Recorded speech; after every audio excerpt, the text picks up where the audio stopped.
The Alibi Man Chapter 18.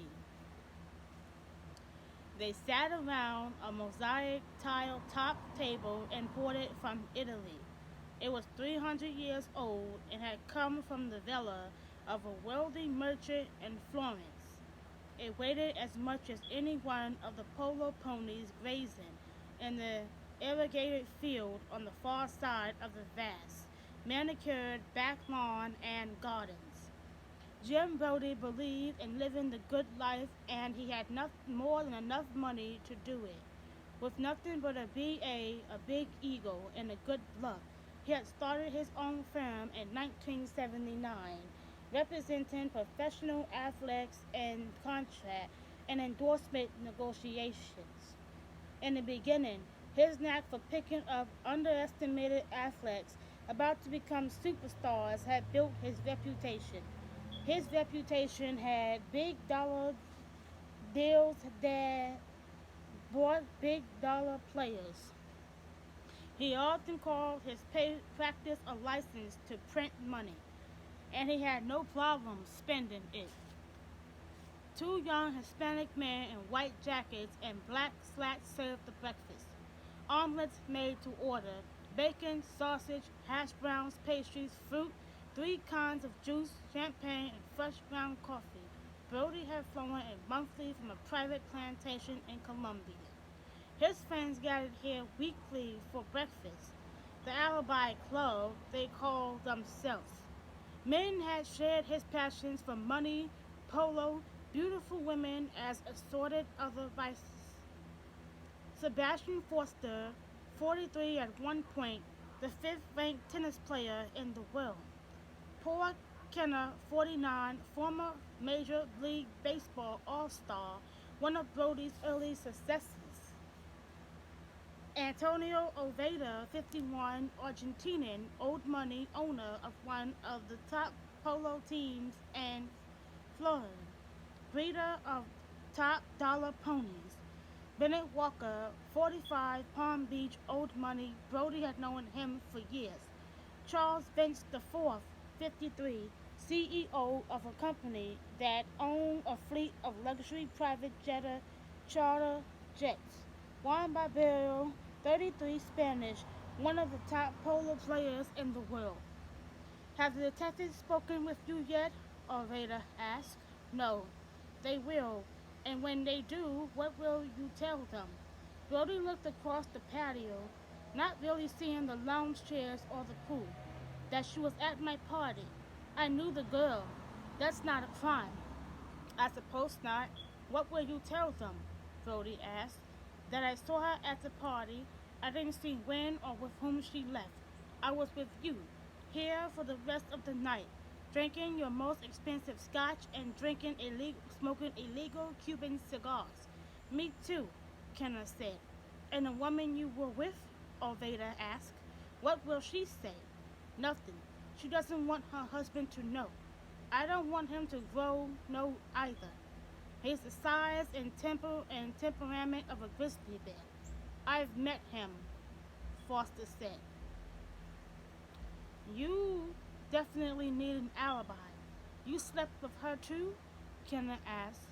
Yeah, nice piece of ass, but not worth getting my legs broken. Bennett Walker, in dark glasses hung over, shifted restlessly on his chair. Charles then sliced a piece of sausage on his plate and chewed enthusiastically. Home with my wife, he said. The in-laws are visiting. I wasn't at the party more than an hour. I had witnesses. Brody looked down the table at Barbell. I was passed out on my friend's pool table, the Spaniard said with a grin. You know how to throw a party, pardon. Bennett was like a corpse himself the next day. Neither of us would have been of any use to a woman. Isn't that so, my friend? Walker looked at him distracted and lifted a hand as if to say whatever, then got up from the table and went into the pool house. What's his problem? Kenner asked. Barbell shrugged. Too much vodka at Players last night. Is his wife having trouble again? Vince asked. Who can know? She's always a fragile creature, is she not? I wish him my sympathy, Vance said, but considering what he gained marrying her, she doesn't seem like that much of an inconvenience. You don't have to live with her, Kenneth said. Neither does he, Vance pointed out. When was the last time Bennett crossed the bridge to the island? Walker emerged from the pool house and came back to the table. His hair was wet and slicked back. How's Nancy these days, Ben? Brody asked. She's fine, helping her mother plan some charity event. Keeps her mind occupied. Walker's wife was the daughter of one of the wealthiest old money families in Connecticut, a beautiful but emotionally unstable girl. Nancy Whitaker seemed to live in her own world much of the time, doped to the gills just as so she can function in and out of mental hospitals and sanatoriums. Some people had been surprised when it was announced the very eligible Bennett Walker was going to marry her. Other people looked at the net worth of the two families and saw a merger, not a marriage. That was 17 or 18 years in the past. Brody hadn't yet made the Palm Beach scene, but he had been aware of Bennett Walker. Walker's online rape and beating of a local girl had been in the national news. Privileged heir to a full, huge fortune accused of taking what he wanted and walking away scot-free in the end. The stuff of tabloid headlines. The marriage to Nancy Whitaker a year later had given the impression that Bennett had settled down, that clearly he was a good guy. Otherwise, the Whitakers would never have allowed their daughter to marry him. The reality was that the Whitakers had married off their problem child.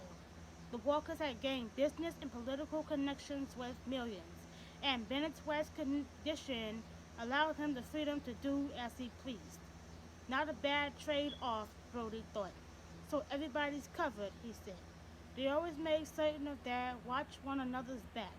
That was what the club was all about.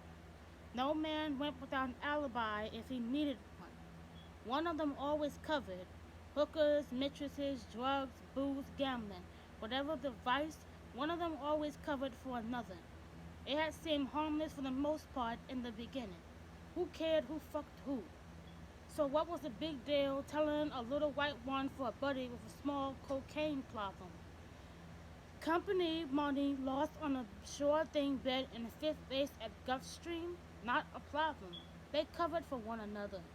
As he sat there looking at his friends, all of them with secrets of their own, he wondered if any one of them had ever imagined covering for a murderer. Like, comment, and subscribe on this video. Bye!